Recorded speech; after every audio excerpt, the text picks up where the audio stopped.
Hi, I'm Kate DeMio, and today I'd like to talk to you about the use of graphic novels in the classroom. In the year 2004, Stephen Krashen did a study in which he had two groups of fifth graders. One of those groups of fifth graders was allowed to read whatever they wanted. No surprise to us, most of those fifth graders chose graphic novels. The second group was forced to read that which their teacher picked out. 15 weeks later, they studied the reading comprehension of these students. And what they found was that they were virtually indistinguishable. Kids performed at similar levels, whether they had chose their books or whether the teacher had chose them. The difference was one group of students loved reading while the other didn't. Today, I want to push that work a little bit. I want to actually suggest that graphic novel reading can accelerate the reading comprehension of kids in your classroom. Join me while we look at 5 ways that we can accelerate reading comprehension for all kids using graphic novels. The first thing that we can do is think about blessing these books in our room. The blessing of these books in our classroom can do volumes for reading comprehension. Let's talk about what it can do.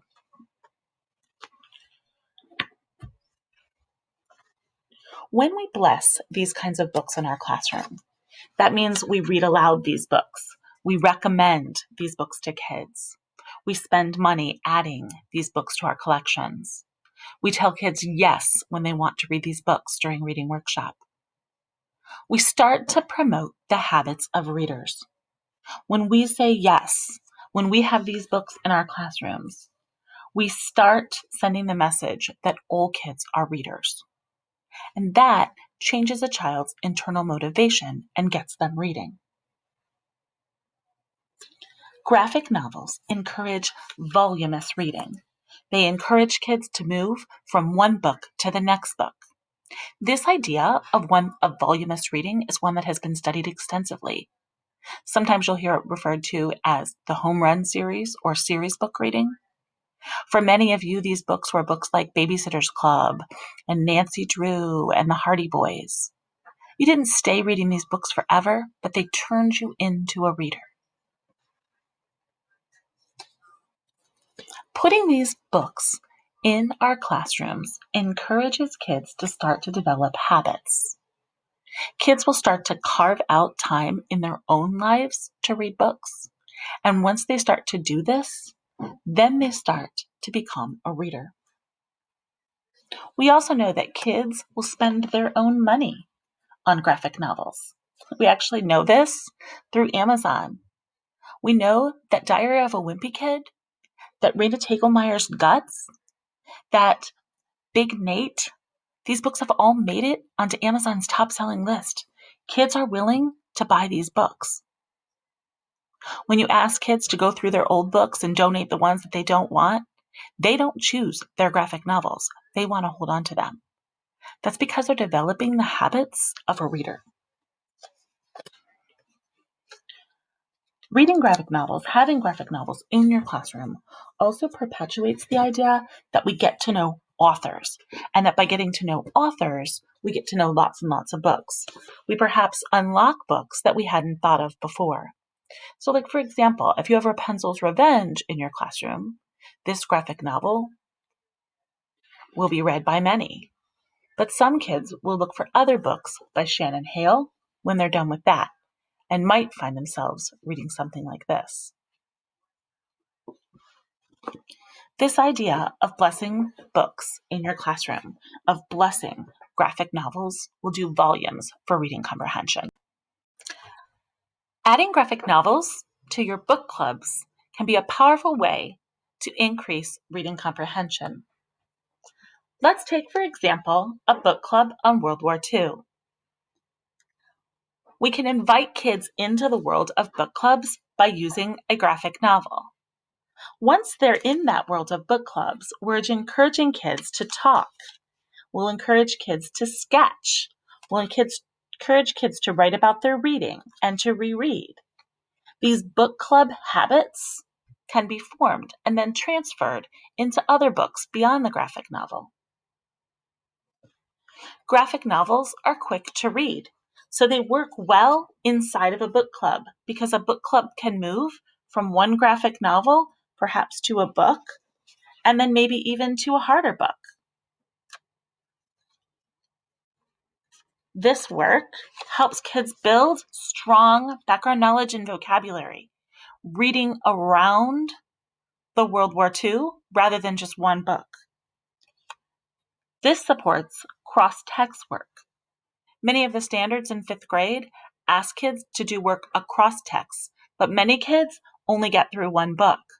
When we add a graphic novel as a second book club choice, it allows them to do this cross-text work that otherwise would have been impossible. Graphic novels also allow us to bring in silenced voices. Again, because so many of these books are quick to read, we can get multiple perspectives and voices that we might not otherwise have had. In this case, kids might read Irina's Children about Nazis Germany, and then they might read They Call This Enemy about the Japanese internment camps of the United States. Now, rather than getting a single perspective, they'll get multiple perspectives. It's so important for us to consider the addition of graphic novels to our book clubs. Graphic novel and traditional book club pairs can be a powerful way to increase kids' reading comprehension. So that would be something like this, where you have the graphic novel of The Wings of Fire, and you also have a traditional text. So let's look at how that might work. For kids that are having trouble visualizing, because the text is getting too hard, there's a lot of different ways to use these combinations. The first way you could use it is to have kids read the graphic novel and then follow that reading by reading the traditional novel. That way, they have some imagery in their heads before reading the book. Another way to do it would be to have kids read perhaps book 1 and maybe even book 2 in the graphic novel format, where they'll get to know the setting and the characters and the way that the characters talk. And then for book 3, move in to the traditional book. This way, kids have built up their knowledge of the storyline and characters before attempting the challenging text. As to the third way that these paired graphic novel and traditional texts might work, kids could read them alongside each other. So perhaps in the classroom, they might read this traditional book, but in the special education classroom or at home, they might be reading the graphic novel. Because alongside of each other, those books help clarify understanding in the same way that perhaps Cliff Notes might have helped you get through Romeo and Juliet. This idea of paired text using graphic novels and traditional novels in the classroom can really support all kids' reading comprehension. Let's talk about the idea of using a graphic novel as a mentor text. If you use a graphic novel as a mentor text, first and foremost, you're really showing kids that you love graphic novels, right? You're showing them that you value them and that you think they're important. This is one of my favorite mentor texts. It's actually a short story collection by many authors that you'll recognize, like Raina Telgemeier, Jennifer Holm, and it's got small graphic novel stories bound together by a single theme. Okay, in this case, it's recess. Secondly, graphic novels allow you the opportunity to model some of the skills and strategies that graphic novel readers are going to need to be able to read their books. So, for example, in graphic novels, you'll find the passage of time between panes. So from here to here, a certain amount of time passed, and it's important for kids to be able to figure that out. This way, you can model that using your mentor text. Also, graphic novels offer multiple opportunities for practice on a single skill in just a few pages.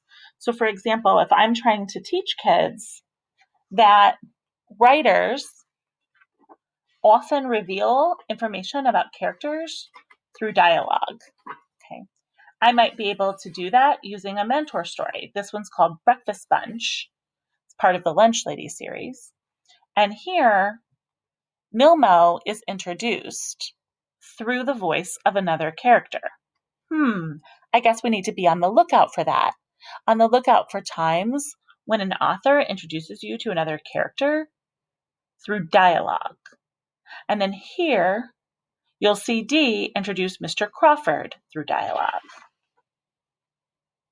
And here, in just a few more pages, you'll see Hector and Dee and Terrence introduced through dialogue. So do you see how in just a few pages we got to practice that skill over and over and over again? Likewise, if we wanted to do something like collect evidence on a character.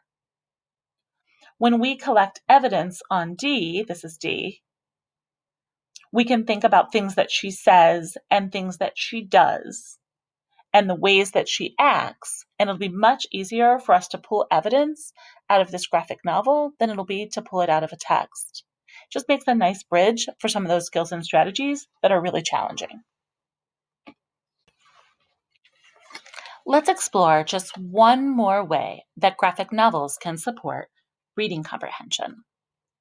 One of the things that we can do is when kids are reading graphic novels, we can really confer into the genre. Let me show you what I mean by that. So for example, if a kid was reading Cardboard Kingdom by Chad Sell, Cardboard Kingdom is a fantasy. So what I want to do is think about what are some of the things that fantasy readers need to learn. Like fantasy readers need to learn how to approximate the pronunciation of a character name. They need to learn how to piece together a new setting. They need to be on the lookout for rules that pertain to that new world.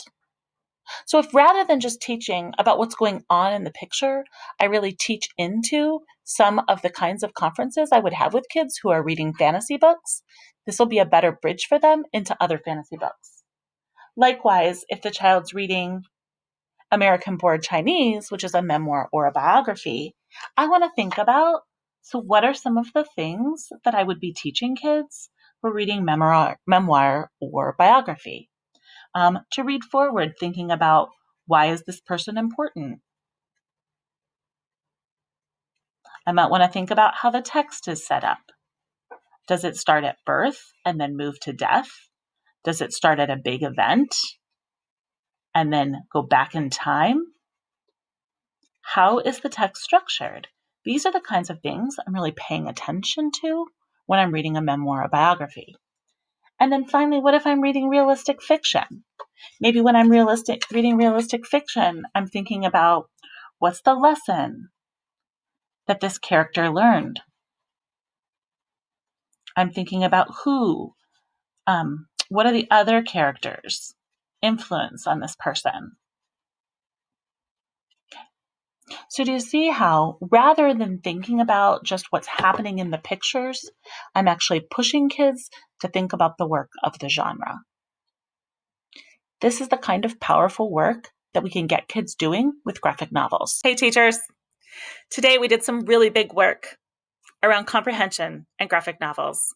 We talked about how you can bless graphic novels in your classroom, how you can add them to your book clubs, how you can use them as mentor text, how you can transform the way that you confer around graphic novels, and how you can pair graphic novels to be a powerful tool in the classroom. This is the kind of work that can change a reader's life. This big comprehension work can make a huge difference. You're ready. Off you go. Make a difference. You can do this.